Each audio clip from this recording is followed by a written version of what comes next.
Mi hermana me pidió 150,000 pesos. Gánatelos, le dije. El mensaje de mis padres fue brutal: paga o ya no eres nuestra hija.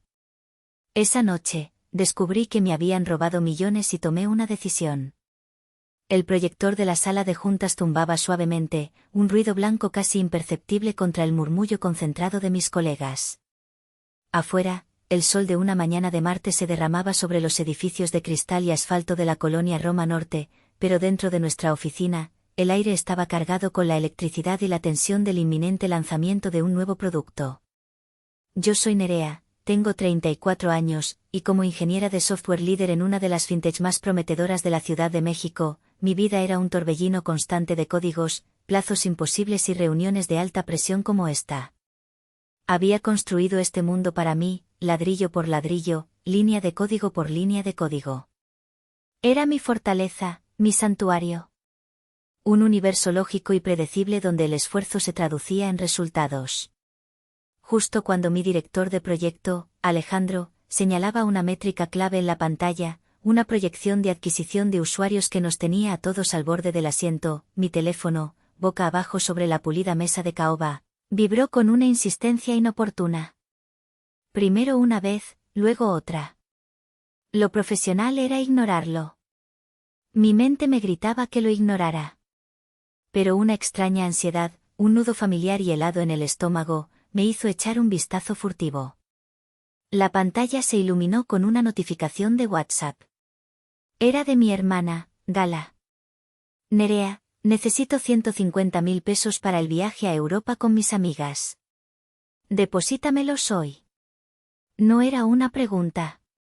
No había un «¿podrías?» ni un «por favor». Era una orden, envuelta en la normalidad de quien está acostumbrado a recibir sin pedir. Sentí un calor que me subía por el cuello, quemándome las mejillas. Mis manos, ocultas bajo la mesa, se cerraron en puños tan apretados que las uñas se me clavaron en las palmas. 150.000 pesos. La cifra bailó frente a mis ojos, obscena, irreal. Era más de lo que yo había ganado en mis primeros 2 años de trabajo después de la universidad, cuando vivía a base de atún en lata y dormía en un colchón en el suelo. ¿Y para qué? Para un desfile de fotos de Instagram frente a la Torre Eiffel y el Coliseo. Para mantener una fachada de lujo que ni ella, ni mucho menos mis padres, podían permitirse. Discretamente, deslicé el teléfono bajo la mesa. Mis pulgares se movieron con una furia contenida, tecleando una respuesta que había querido dar durante años. Ponte a trabajar, Gala. Envié el mensaje. Cortante. Definitivo. O eso creía. Sabía que habría una rabieta. Me preparé mentalmente para la llamada llena de lloriqueos que seguramente vendría en el receso, una sarta de insultos sobre lo egoísta y amargada que era. Lo que no esperaba fue la rapidez, la eficiencia y la brutalidad de la respuesta coordinada. Menos de 1 minuto después, el teléfono vibró de nuevo. No era Gala. Eran 2 mensajes, casi simultáneos, como un ataque de pinza perfectamente ejecutado. El primero era de mi madre, Silvana. O le pagas el viaje a tu hermana o ya no eres nuestra hija. Es tu decisión. Mi corazón dio un vuelco doloroso, violento, como si alguien lo hubiera estrujado dentro de mi pecho. Las palabras eran tan frías, tan transaccionales. Mi valor como hija, todo lo que había hecho, todo lo que me había esforzado, reducido al precio de un capricho. Leí el mensaje 1, 2, 3 veces, esperando que mis ojos me estuvieran engañando, que el autocorrector hubiera jugado una mala pasada. Pero ahí estaba, en blanco y negro. Un ultimátum. Antes de que pudiera siquiera empezar a procesarlo, el segundo mensaje apareció. Era de mi padre, Fermín. No nos decepciones, Nerea. Haz lo correcto. Haz lo correcto. Esa frase. Su arma preferida. La daga envuelta en el manto de la responsabilidad filial. Hacer lo correcto, para ellos siempre había significado mi sacrificio. Lo correcto era que yo pagara, que yo proveyera, que yo desapareciera detrás de sus necesidades y los deseos de Gala. que mi éxito no fuera mío, sino un recurso comunal del que ellos eran los principales administradores. De repente, la sala de juntas se sintió sofocante, las paredes se encogían a mi alrededor. La voz de Alejandro se convirtió en un zumbido lejano e ininteligible. Mis oídos pitaban. Miré las caras concentradas de mis compañeros, gente brillante discutiendo proyecciones y márgenes de beneficio, y me sentí como un astronauta cuyo cable con la nave nodriza acababa de ser cortado. Flotaba en un vacío helado de incredulidad y dolor. No era por el dinero. Hacía mucho tiempo que había dejado de ser por el dinero. Era la descarada crueldad de la amenaza. La facilidad con la que podían ponerme un precio y amenazar con desecharme si no cumplía. Durante años, había transferido dinero, creyendo que era para emergencias, para ayudar con los recibos, para aliviar sus supuestas y constantes dificultades. Pero esto era diferente. Era una extorsión emocional en su forma más pura. Me levanté de la mesa tan abruptamente que mi silla chirrió contra el suelo. Todas las cabezas se giraron hacia mí. Disculpen, necesito un momento, murmuré, sin mirar a nadie a los ojos, y salí de la sala casi corriendo. Caminé por el pasillo de la oficina, pasando junto a las paredes de cristal que mostraban a los equipos trabajando, un ecosistema de esfuerzo y colaboración que yo había ayudado a construir. Mis piernas temblaban. Me encerré en uno de los cubículos del baño y me apoyé contra la fría pared de metal. El aire acondicionado zumbaba, pero yo estaba sudando. Mi respiración era superficial, errática. Releí los mensajes, la pantalla temblando en mis manos. Ya no eres nuestra hija. Antes de la ira, lo que sentí fue una punzada de dolor tan profunda y antigua que me robó el aliento. Era el dolor de la niña que siempre había buscado su aprobación con 10 en la boleta. Era el dolor de la adolescente que trabajaba los fines de semana mientras su hermana era tratada como una princesa de cristal. Era el dolor de la joven adulta que creía, estúpidamente, que su éxito financiero finalmente le ganaría un lugar legítimo en sus corazones. ¡Qué ingenua había sido! Para ellos, mi éxito no era una fuente de orgullo. Era un recurso para explotar. Yo no era una hija. Era una inversión. Una red de seguridad. Un cajero automático con un suministro inagotable de fondos y, lo que era más importante, de paciencia. Pero ese día, algo se rompió. La paciencia se había agotado. El pozo de la culpa, que habían cavado tan expertamente durante 3 décadas, finalmente se había secado. Miré mi reflejo en la pantalla oscura del teléfono. Vi mis ojos, abiertos por la conmoción, pero debajo de la conmoción, vi una chispa. Una chispa de furia fría y cristalina que nunca antes había visto. Ese ultimátum no era solo una amenaza. Era una aclaración. Me estaban mostrando, sin lugar a dudas, quiénes eran realmente. Y por primera vez en mi vida, decidí creerles. La noche se cernía sobre la ciudad, pero en mi apartamento en la Narvarte, el tiempo parecía haberse detenido en aquella tarde funesta. No podía concentrarme en el trabajo, no podía leer, no podía ver la televisión. La conversación con mi familia, o más bien, su monólogo de exigencias, resonaba en mi cabeza, abriendo puertas a un pasado que había intentado mantener cerrado bajo llave. Cada injusticia, cada pequeña herida, cada acto de indiferencia se presentaba ante mí, como exhibiciones meticulosamente conservadas en el sombrío museo de mi infancia y juventud. Decidí servirme una copa de vino, algo que rara vez hacía entre semana, y me senté en el sofá, dejando que los fantasmas entraran. La primera exhibición me llevó a mis 17 años. Estaba en el último año de preparatoria, una vorágine de exámenes de admisión, guías de estudio y sueños de convertirme en ingeniera. Había ahorrado cada peso de mi trabajo de medio tiempo en una cafetería para pagar las fichas de inscripción a las universidades públicas más prestigiosas. Era un trabajo agotador, llegaba a casa oliendo a café quemado y con los pies hinchados, pero cada moneda me acercaba a mi meta. Un día, haciendo cuentas, me di cuenta de que me faltaban 1000 pesos para la última inscripción, la de la universidad que más deseaba. Recuerdo haberme acercado a mi madre en la cocina, el olor a frijoles hirviendo llenando el aire. Llevaba mi libreta, donde apuntaba meticulosamente mis gastos y ahorros. Mamá, empecé, mi voz temblando un poco. He ahorrado casi todo, pero me faltan 1000 pesos para la ficha de la UNAM. ¿Crees que podrías prestármelos? Te los devuelvo en cuanto pueda, en 2 quincenas. Silvana ni siquiera me miró. Siguió revolviendo la olla con una cuchara de madera, y soltó un suspiro largo y teatral, un sonido que había perfeccionado para transmitir el peso del mundo sobre sus hombros. ¿No ves lo apretados que estamos, Nerea? Tu padre apenas saca para los gastos. Cada peso cuenta. Deberías aprender a administrarte mejor. No hubo déjame ver qué puedo hacer.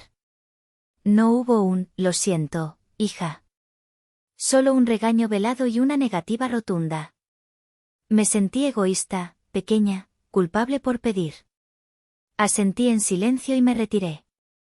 Esa noche no dormí, haciendo cuentas, pensando en qué más podía vender o cuántas horas extra podía rogarle a mi jefe. Terminé pidiéndole un adelanto a mi jefe, un hombre amable que vio mi desesperación. Unos meses después, logré entrar a la universidad con una beca casi completa. Mi alivio fue inmenso. Y justo unas semanas después de eso, nuestra pequeña casa en Naucalpan se llenó de globos rosas y dorados, música infantil a todo volumen y las risas estridentes de familiares y vecinos. Era el primer cumpleaños de gala. Mis padres habían gastado más de 20.000 pesos en una fiesta lujosa, con un payaso, un pastel de 3 pisos con una corona de azúcar, y un vestido de princesa para mi hermana que costaba más que los 1000 pesos que yo había necesitado para asegurar mi futuro. Vi a mi madre sonreír, radiante, mientras sostenía a la reina de la casa. Vi a mi padre inflar globos con una energía que rara vez mostraba. En ese momento, entendí una verdad fundamental: en esa familia, los recursos no eran escasos, simplemente estaban asignados. Y yo no estaba en la lista de prioridades. Caminé descalza por el frío suelo de madera de mi apartamento hacia mi pequeño estudio, un rincón dedicado a mi única verdadera pasión fuera del código, la cerámica. El torno estaba cubierto con una lona. Lo destapé y pasé los dedos por la arcilla seca. Recordaba perfectamente la sensación del barro frío girando bajo mis manos. Esa era mi terapia, mi forma de crear orden y belleza a partir del caos. Y eso me llevó a la segunda exhibición del museo. Tenía 20 años, estaba en plena carrera universitaria, combinando clases de cálculo y programación con mi trabajo en la cafetería. Un profesor de arte, que había visto mis bocetos, me animó a entrar en un concurso local de cerámica. Dudé, pero finalmente lo hice. Pasé semanas trabajando en un jarrón de diseño minimalista, una pieza simple pero, para mí, perfecta. Para mi total sorpresa, gané el segundo lugar.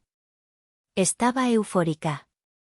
Corrí a casa con el pequeño trofeo de plástico y el diploma enmarcado, mi corazón latiendo con un orgullo que sentía puramente mío.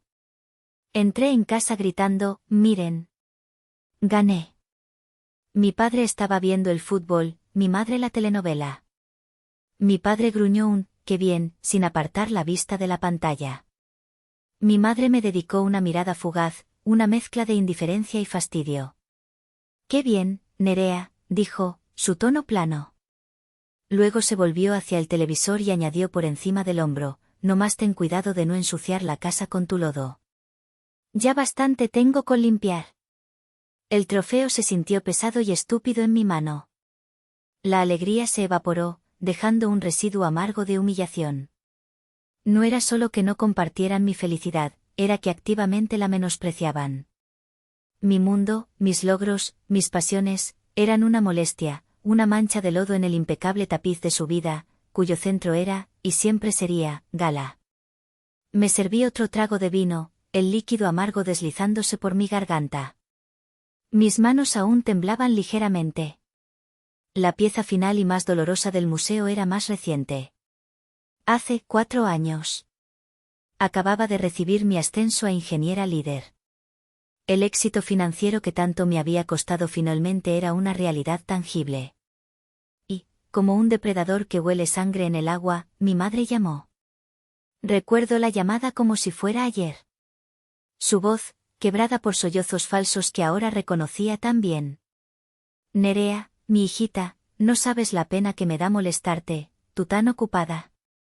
Comenzó el guión de siempre, el pequeño negocio de mi padre iba mal, las deudas se acumulaban, tenían miedo de no poder pagar el predial. No te pedimos que nos mantengas, dijo, con una maestría en manipulación que merecía un premio de la Academia. Tú tienes tu vida, y nos da tanto orgullo.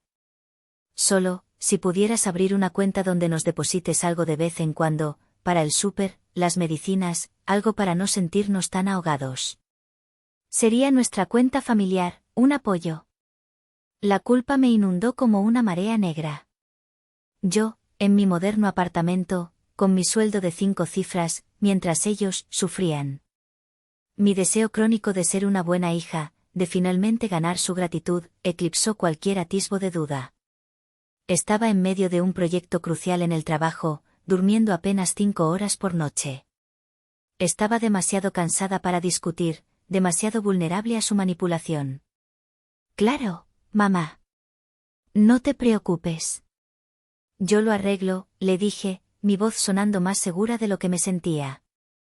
Y lo arreglé. Fui al banco al día siguiente. Abrí una cuenta bancaria conjunta, dándoles acceso total. Les di tarjetas adicionales. Configuré una transferencia automática mensual, una suma generosa que, según yo, cubriría con creces cualquier gasto básico. Pensé que estaba haciendo lo correcto.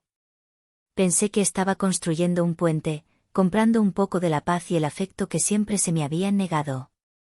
¡Qué tonta! ¡Qué ciega y desesperada por amor estaba! No estaba construyendo un puente. Les estaba entregando las llaves de mi tesorería, y ellos habían procedido a saquearla sistemáticamente durante 4 años. Cada transferencia, cada depósito, no era un acto de amor filial. Era una transacción que me vaciaba, no solo financieramente, sino espiritualmente. Esa noche, sentada en la oscuridad de mi sala, las 3 exhibiciones de mi museo personal brillaban con una claridad dolorosa. La fiesta de cumpleaños, el trofeo despreciado, la llamada telefónica manipuladora. No eran incidentes aislados. Eran un patrón. Un patrón de abuso emocional y financiero que se había extendido por toda mi vida, como una enredadera venenosa. Y el mensaje de texto de esa mañana no era más que la última factura. Una factura que, por fin, me negaba a pagar. La noche fue una tortura de insomnio. Daba vueltas en la cama, el colchón de espuma viscoelástica que había comprado con mi primer bono se sentía como una cama de clavos. Mi mente, normalmente un instrumento de lógica y orden, era un caos, atrapada en un bucle de resentimiento y una ansiedad que me oprimía el pecho. Las palabras de mi madre, ya no eres nuestra hija, eran como un eco en una caverna, cada repetición más fuerte y más vacía. Intenté justificarlo, un hábito arraigado, como siempre lo había hecho. Están estresados por el dinero, me dije. No lo dijeron en serio, solo están asustados. Solo quieren lo mejor para Gala. Pero las excusas sonaban huecas, gastadas por el uso excesivo, como una cinta de casete vieja. Algo en la desesperación de su amenaza se sentía diferente esta vez. Era demasiado extremo, incluso para ellos. ¿Amenazar con repudiarme por un viaje de graduación? No tenía sentido. Detrás de la ira, una semilla de sospecha, plantada por años de pequeñas inconsistencias y mentiras blancas, comenzó a germinar. Una sensación fría y desagradable de que me estaba perdiendo una pieza crucial del rompecabezas. ¿Por qué tanta urgencia? ¿Por qué tanta presión por algo tan frívolo? Eran las 3 de la mañana. La ciudad dormía bajo un manto de luces anaranjadas, pero mis pensamientos corrían a toda velocidad. Me senté en la cama, la luz azul de mi teléfono iluminando mi rostro en la oscuridad. Con los dedos temblorosos, abrí mi aplicación bancaria. El logo del banco pareció juzgarme. Hacía meses, quizás más de un año, que no revisaba la cuenta conjunta. Simplemente asumía que mis transferencias automáticas entraban y el dinero se usaba para lo que decían, facturas, comida, mantenimiento de la casa. Era más fácil no mirar. Mirar habría significado confrontar una verdad que no estaba lista para aceptar. Navegué hasta la sección de cuentas compartidas. El nombre que le había puesto años atrás me pareció una broma cruel, Fondo Familiar Nerea. Hice clic, conteniendo la respiración. El saldo me dejó sin aliento. 950 pesos y 30 centavos. Imposible. Actualicé la página. Una y otra vez. El número no cambió. Mi última transferencia, de una suma considerable, había sido hacía menos de 2 semanas. ¿Cómo podían haber gastado tanto en tan poco tiempo? Mi pulso se aceleró, martilleando en mis sienes. Empecé a desplazarme por el historial de transacciones recientes, mis ojos escaneando las líneas en la pantalla con una urgencia febril. Pagos de servicios, retiros en cajeros, compras en el supermercado, todo parecía normal al principio, las pequeñas transacciones que esperaba ver. Pero entonces, algo llamó mi atención. Una transacción de hacía 3 días. Un pago de 50,000 pesos. No era a la CFE, ni al servicio de agua, ni a Telmex. El beneficiario era una empresa llamada Financiera Confianza Inmediata, SADCB. El nombre me dio un escalofrío. Sonaba a una de esas empresas de préstamos rápidos con intereses exorbitantes que se anuncian en postes de luz y en folletos dejados bajo las puertas. ¿Qué diablos estaban pagando mis padres a un lugar así? El pánico comenzó a burbujear en mi pecho, una marea helada que subía desde mi estómago. Esto no era normal. Esto era una bandera roja ondeando en medio de un huracán. Sentí una oleada de vergüenza. Vergüenza por mi ceguera, por mi confianza estúpida, por haber permitido que esto llegara tan lejos. Durante un instante, quise cerrar la aplicación y fingir que no había visto nada. Volver a mi vida de negación cómoda, donde yo era la hija responsable y ellos los padres agradecidos. Pero la imagen del mensaje de mi madre apareció en mi mente. La amenaza. La extorsión. No, ya no. Ya no más. Mi primer instinto fue llamarles y exigir una explicación. Imaginé la escena, mi madre llorando, mi padre gritando, ambos acusándome de espiarlos y de ser una desagradecida. No llegaría a ninguna parte. Necesitaba a alguien de mi lado. Alguien con una mente clara y lógica que pudiera ver a través de la niebla emocional que me envolvía. Solo había una persona. Busqué en mis contactos y marqué el número de Iker. Mi mejor amigo y colega. Un genio de los datos con una aversión casi patológica al drama innecesario. Sonó 1, 2, 3 veces. Me di cuenta de que eran casi las 4 de la mañana. Estaba a punto de colgar, avergonzada por mi impulsividad, cuando contestó, su voz ronca por el sueño. ¿Nerea? ¿Estás bien? ¿Pasó algo? Las palabras se atascaron en mi garganta. Intenté hablar, pero lo único que salió fue un sollozo ahogado.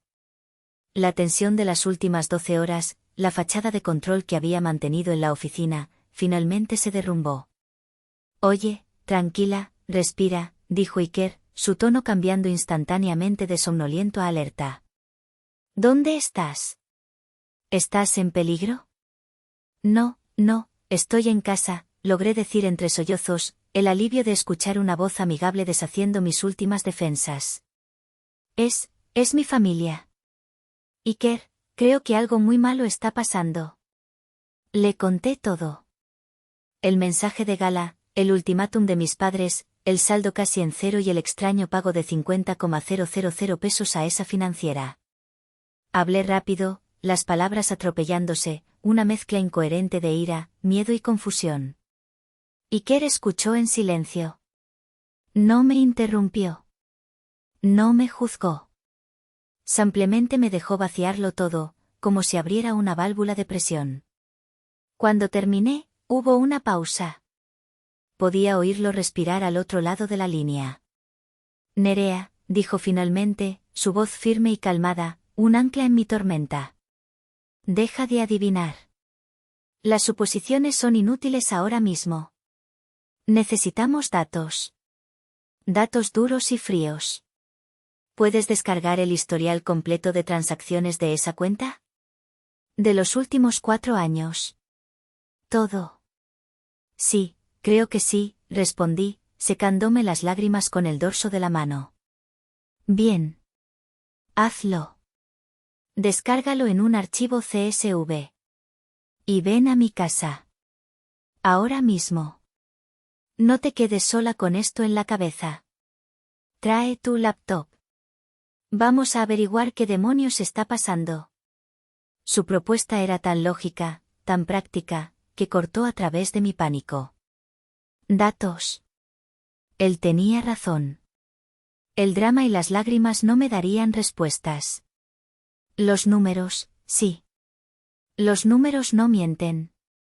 Conduje por las calles desiertas de la Ciudad de México en la madrugada, una experiencia casi surrealista. La metrópolis normalmente caótica estaba en silencio, bañada por el brillo anaranjado de las farolas. Se sentía como si yo fuera la única persona despierta en el mundo, corriendo hacia una verdad que temía pero que necesitaba desesperadamente. Colgué el teléfono y, por primera vez esa noche, sentí un destello de algo que no era dolor ni rabia. Era determinación. Iba a llegar al fondo de esto. Sin importar cuán fea fuera la verdad. El apartamento de Iker en la colonia Escandón era un oasis de orden y calma en medio de mi tormenta personal.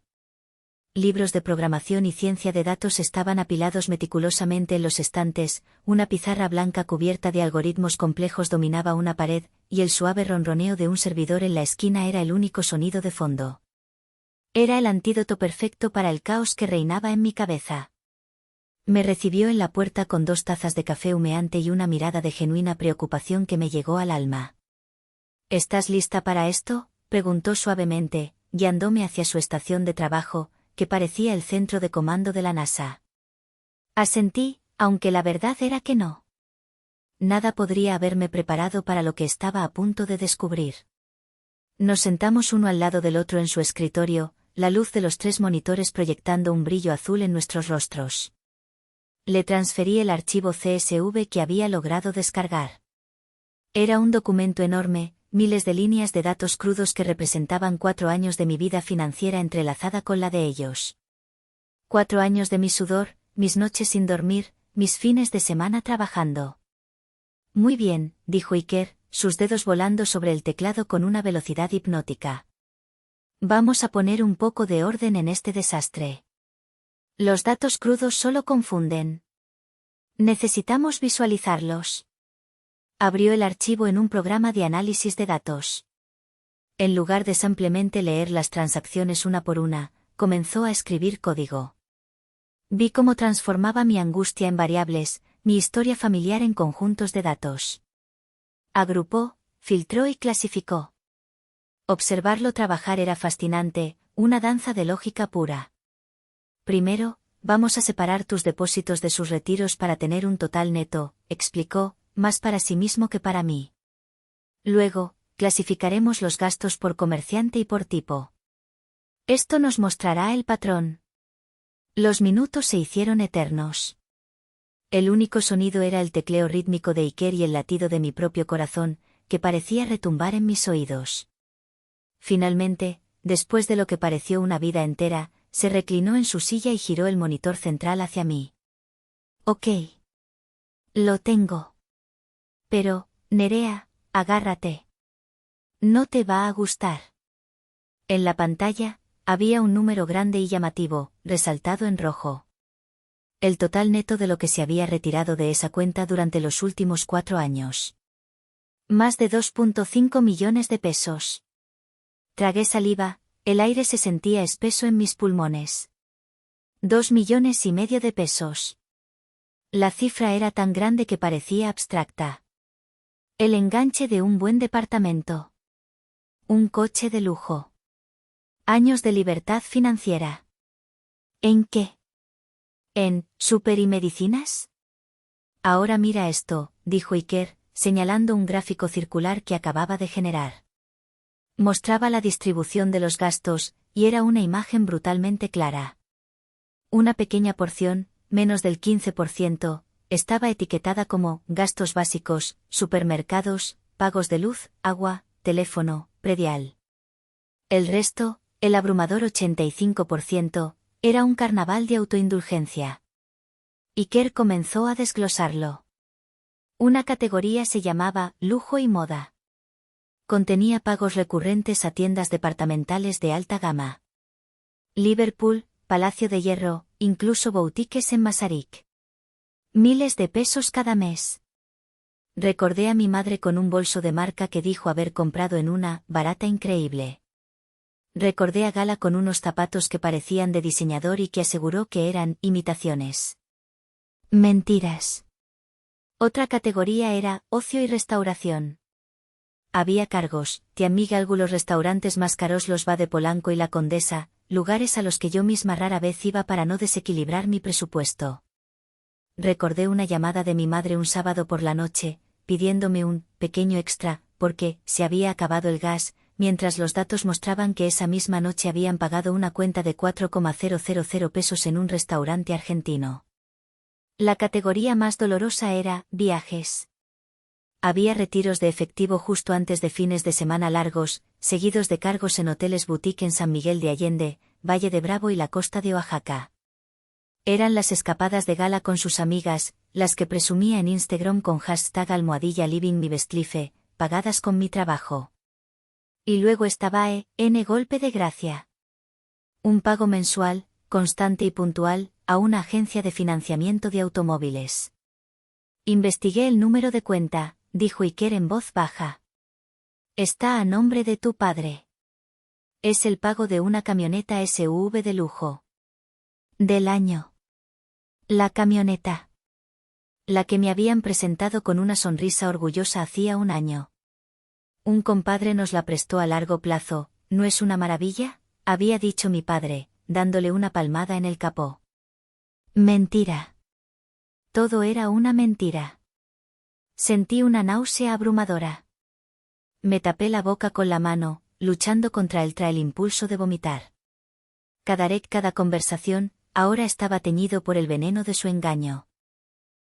Estamos muy apretados, hijita, era una daga que ellos mismos habían afilado y clavado en mi espalda. Y eso no es lo peor, continuó Iker, su rostro sombrío. Abrió otra ventana. Era la información de la financiera Confianza Inmediata. Hice una búsqueda rápida. No son un banco. Son prestamistas. Usureros, básicamente. Se especializan en préstamos de alto riesgo con la escritura de una propiedad como garantía. Mi sangre se heló. ¿La escritura de una propiedad? Sí, confirmó Iker. Busqué en el registro público de la propiedad esta mañana.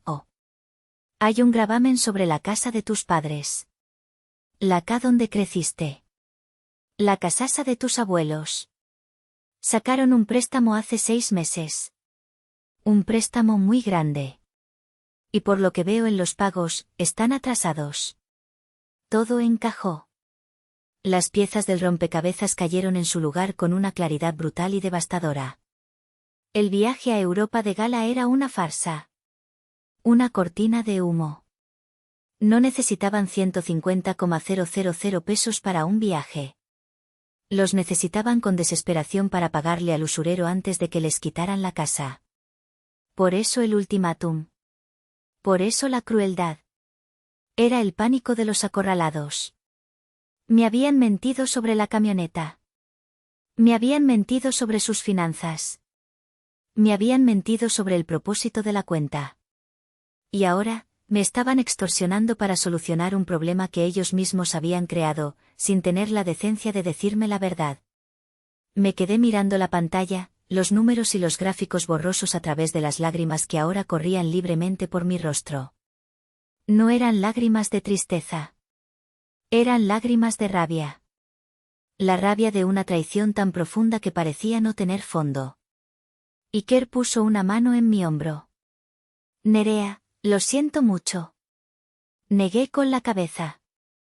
No lo sientas, Iker, dije, mi voz sonando extrañamente calmada, hueca. Gracias. Necesitaba ver esto. Necesitaba los datos. En ese momento, en el apartamento silencioso de mi amigo, rodeada por la evidencia irrefutable de su engaño, el dolor finalmente comenzó a ceder, reemplazado por una resolución fría y dura como el acero. Se había acabado. El juego, las mentiras, el abuso. Todo. Salí del apartamento de Iker justo cuando el cielo de la ciudad comenzaba a teñirse de un gris pálido. El amanecer. Un nuevo día. Pero para mí, se sentía como el amanecer de una nueva vida, una forjada en la noche más oscura de mi alma. El dolor seguía ahí, un peso sordo en mi pecho, pero ya no me paralizaba. Se había transformado en un combustible, una energía fría y concentrada que me impulsaba hacia adelante. No volví a casa. Conduje directamente a la sucursal de mi banco que abría más temprano, en el corazón del distrito financiero. Esperé en mi coche, viendo a los oficinistas apresurados con sus cafés y sus portafolios, un mundo que de repente me parecía muy lejano. Cuando las puertas de cristal se abrieron a las 9 en punto, fui la primera en entrar. La ejecutiva de cuentas, una mujer joven de aspecto eficiente, me saludó con una sonrisa profesional. Buenos días, ¿en qué puedo ayudarla?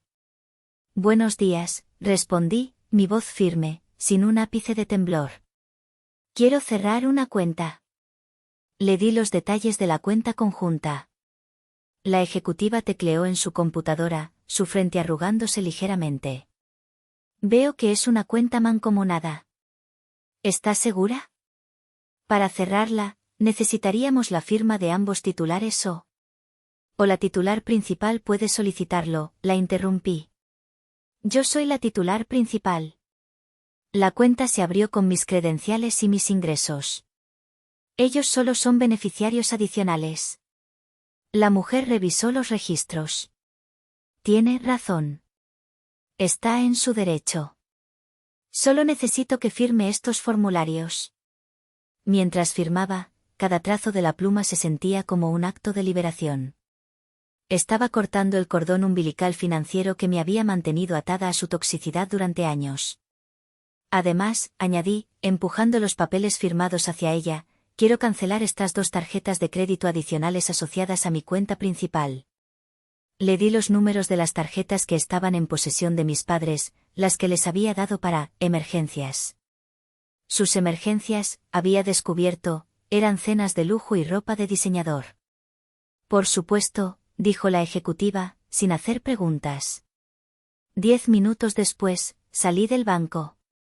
El fondo familiar Nerea ya no existía. Las tarjetas de emergencia habían sido desactivadas. Sentí una ligereza que no había experimentado en años, como si me hubiera quitado un abrigo empapado que pesaba 1 tonelada. Pero aún quedaba un paso más. El más difícil. Me senté en una banca del parque cercano y saqué mi teléfono. Abrí una nueva nota de correo electrónico. La dirección de mi madre, mi padre y Gala. El asunto, notificación final. Mi primer impulso fue escribir un manifiesto. Verter toda mi ira, mi dolor, mi decepción. Acusarlos, gritarles a través de la pantalla. Pero luego me detuve. ¿Para qué? No lo entenderían. Se pondrían a la defensiva, me llamarían mentirosa, exagerada. No merecían mi energía. No merecían más explicaciones. Los datos que Iker y yo habíamos descubierto eran la única explicación necesaria. Así que borré el borrador y escribí algo mucho más corto. Mucho más devastador en su simplicidad. La cuenta conjunta ha sido cerrada. Sé lo de los 2,5 millones y el préstamo sobre la casa. Se acabó el dinero. Buena suerte. Miré las palabras. Frías. Impersonales. Finales. Con un profundo suspiro, presioné enviar. Y entonces, apagué mi teléfono. No quería ser parte de la explosión que sabía que vendría. No quería escuchar los gritos, los insultos, las súplicas manipuladoras. Por primera vez, elegí mi paz por encima de su drama. Pasé el resto del día en un estado de extraña calma. Fui a mi estudio de cerámica, quité la lona del torno y hundí las manos en el barro frío y húmedo. Mientras la rueda giraba, sentí que estaba centrando no solo la arcilla, sino a mí misma. Dando forma a algo nuevo a partir del caos. Al anochecer, volví a encender el teléfono. Era un campo de batalla digital.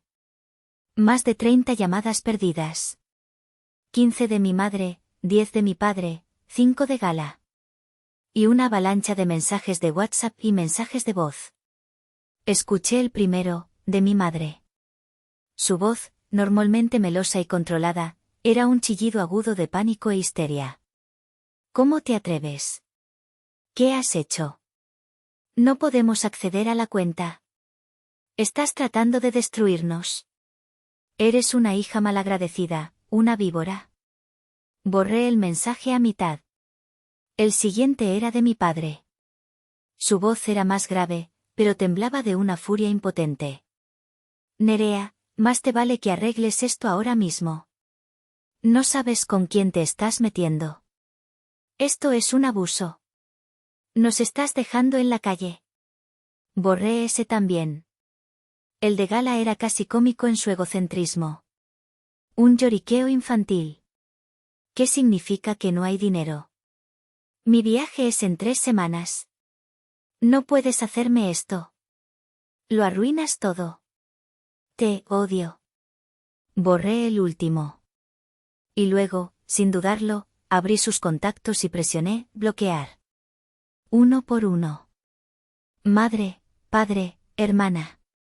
Desaparecieron de mi vida digital con 3 simples toques. La tormenta rugía, pero yo estaba en el ojo del huracán. En silencio. En calma. Libre. Una semana. 7 días de un silencio que era a la vez ensordecedor y extrañamente pacífico. Mi teléfono ya no era una fuente de ansiedad. Mis noches estaban libres de pesadillas financieras. Pero sabía que no podía terminar así, con un bloqueo digital. Necesitaba un cierre, un punto final cara a cara. Les debía eso, no a ellos, sino a la versión de mí misma que había sufrido en silencio durante tanto tiempo. Necesitaba decir mi verdad en voz alta, no esconderla detrás de una pantalla. El domingo por la tarde, conduje hacia la casa de mis padres en Naucalpan. El camino que había recorrido miles de veces ahora se sentía como un viaje a un país extranjero y hostil. Cada calle, cada semáforo, traía consigo un torrente de recuerdos, la mayoría de ellos agridulces. Cuando estacioné frente a la casa de mi infancia, la camioneta SUV de lujo estaba ahí, un monumento brillante a sus mentiras. Respiré hondo, agarré mi bolso, que no contenía más que mis llaves y mi teléfono, y caminé hacia la puerta principal. No necesitaba documentos ni pruebas. La verdad estaba grabada en mi memoria. Toqué el timbre. La puerta se abrió casi al instante, como si hubieran estado esperando detrás de ella. Era mi padre. Su rostro era una máscara de furia contenida. No dijo, hola. Simplemente se hizo a un lado y me dejó pasar con un gesto brusco de la cabeza. Entré en la sala. El aire era espeso, cargado de una tensión casi palpable. Mi madre estaba sentada en el sofá, rígida como una estatua, sus ojos rojos e hinchados. Gala estaba desplomada en un sillón, mirando su teléfono con una expresión de resentimiento, negándose a mirarme. Era una escena de un tribunal familiar, y yo era la acusada que había venido a recibir su sentencia. Pero los papeles se habían invertido. Yo no estaba allí para ser juzgada. Estaba allí para dictar el veredicto. ¿Estás contenta?, siseó mi madre, rompiendo el silencio. ¿Feliz de habernos humillado así? No estoy aquí para discutir sobre sus sentimientos, dije, mi voz sorprendentemente estable. Estoy aquí para cerrar este capítulo. Para que entiendan por qué se acabó. Me paré en el centro de la habitación, sintiéndome más alta y más fuerte de lo que jamás me había sentido en esa casa. No grité. No lloré. Simplemente hablé, exponiendo los hechos con la precisión de un cirujano. Durante 4 años, me dijeron que necesitaban ayuda para lo básico. Y durante 4 años, les di más de 2,5 millones de pesos. ¿Saben a dónde se fue ese dinero? Los miré a los tres. Mi padre apretó la mandíbula. Mi madre desvió la mirada. Se fue al vestido de 8,000 pesos que Gala usó para la boda de la prima. Se fue a las vacaciones de 30,000 pesos en Cancún, de las que solo me enteré por Facebook. Se fue a pagar la mensualidad de esa camioneta que está afuera, la que me dijeron que era un préstamo de un compadre, punto. Cada hecho era una piedra que arrojaba al estanque de sus mentiras, las ondas expandiéndose y rompiendo su fachada de víctimas. Mentira, gritó mi madre, poniéndose de pie. Tú no sabes nada de nuestros sacrificios. Nosotros nos sacrificamos toda la vida por ustedes. ¿Se sacrificaron?, respondí, una risa amarga escapando de mis labios. ¿Sacrificarse es usar mi dinero para pagar sus deudas mientras me mienten en la cara? ¿Sacrificarse es poner la casa de mis abuelos como garantía para un usurero y luego tratar de extorsionarme para que pague su error? El color desapareció del rostro de mi padre. Mi madre abrió la boca, pero no salió ningún sonido. Había tocado el nervio expuesto. Era tu deber, rugió finalmente mi padre, dando un paso hacia mí. Eres nuestra hija. Ganas mucho dinero. Ayudar a tu familia es tu obligación. Mi obligación era ayudarlos, no financiar un estilo de vida que no pueden pagar. Mi obligación era ayudarlos con comida, no con bolsos de diseñador. Y mi obligación terminaba donde comenzaban sus mentiras. En medio de esta tormenta de gritos y acusaciones, una vocecita se escuchó desde el sillón. Era Gala. Con los ojos llenos de lágrimas de frustración, finalmente levantó la vista de su teléfono y me miró. ¿Entonces ya no habrá viaje a Europa para mí? La pregunta. Tan increíblemente egoísta, tan ajena a la gravedad de la situación, que el tiempo pareció detenerse. En ese instante, todo mi dolor residual se evaporó, reemplazado por una claridad absoluta. Ella no lo entendía. Ninguno de ellos lo entendía. Y nunca lo harían. Estaban tan inmersos en su propia narrativa de derecho y victimismo que eran incapaces de ver la verdad. Miré a mi hermana, la niña por la que supuestamente se habían sacrificado, y sentí una oleada de lástima. No, Gala, dije suavemente, mi voz ahora desprovista de toda ira, solo un cansancio infinito. Ese viaje nunca fue real. Luego miré a mis padres, dos extraños con rostros familiares. Como esta familia. Ya no es real para mí. Ustedes no tienen ninguna obligación conmigo, y yo ya no les debo nada. Les di mi dinero, mi confianza y mi amor. Lo malgastaron todo. Ahora, tendrán que aprender a arreglárselas solos. Me di la vuelta y caminé hacia la puerta. Sus voces me siguieron, una cacofonía de insultos, amenazas y súplicas tardías. Pero yo no escuchaba. El sonido de mis pasos firmes sobre el suelo era lo único que importaba. Con cada paso, me alejaba más de la prisión que había sido mi familia y me acercaba más a mi propia libertad. Cerré la puerta de la casa de mis padres detrás de mí, y con ella, cerré la puerta a 34 años de una dinámica tóxica. El viaje de regreso a mi apartamento fue un borrón. No recuerdo el tráfico ni la música de la radio. Solo recuerdo la sensación abrumadora de finalidad. No había sido una victoria triunfal. Había sido una amputación necesaria. Dolorosa, pero vital para mi supervivencia. Los días que siguieron fueron extraños. El silencio que había anhelado a veces se sentía pesado, como un fantasma en mi apartamento. Hubo momentos de duda, punzadas de una culpa programada durante décadas que me susurraban al oído que había sido demasiado dura, que había abandonado a mi familia. Tuve que luchar contra esos susurros, recordándome a mí misma los gráficos, los números, la fría y dura evidencia de su traición. Los monos voladores, como los llamaba Iker, no tardaron en aparecer. Tías, primos lejanos. Me llamaban con mensajes ensayados. Nerea, es tu familia. El dinero no puede ser más importante. Tu madre está destrozada. ¿Cómo puedes ser tan cruel? Todos cometemos errores. Al principio intenté explicar, pero rápidamente me di cuenta de que era inútil. No querían entender, querían restaurar el orden, un orden en el que yo era la proveedora silenciosa. Así que, uno por uno, también los bloqueé. Construí un muro digital a mi alrededor, no para aislarme del mundo, sino para protegerme de su toxicidad. 6 meses pasaron. 6 meses de terapia, de redescubrir quién era yo sin el constante peso de sus expectativas. 6 meses de invertir en mí misma, en mi salud, en mis amistades, en mi pasión por la cerámica. Un día, recibí una llamada de un número desconocido. Dudé, pero algo me dijo que contestara. Era mi tío Roque, el hermano menor de mi padre. Un hombre honesto y trabajador, dueño de un taller mecánico, que siempre me había tratado con una amabilidad silenciosa. Nunca se había involucrado en los dramas familiares, pero sus ojos a menudo me habían mirado con una mezcla de simpatía y preocupación. Nerea, sobrina. ¿Cómo estás?, preguntó, su voz grave y tranquila. Estoy bien, tío. Sobreviviendo. ¿Y tú? Bien, bien. Oye, solo llamo para que lo sepas por mí y no por chismes.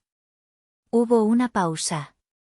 Tu padre y tu madre perdieron la casa, dijo sin rodeos. El prestamista se las quitó. No pudieron pagar. Me senté en el sofá, mi corazón latiendo un poco más rápido.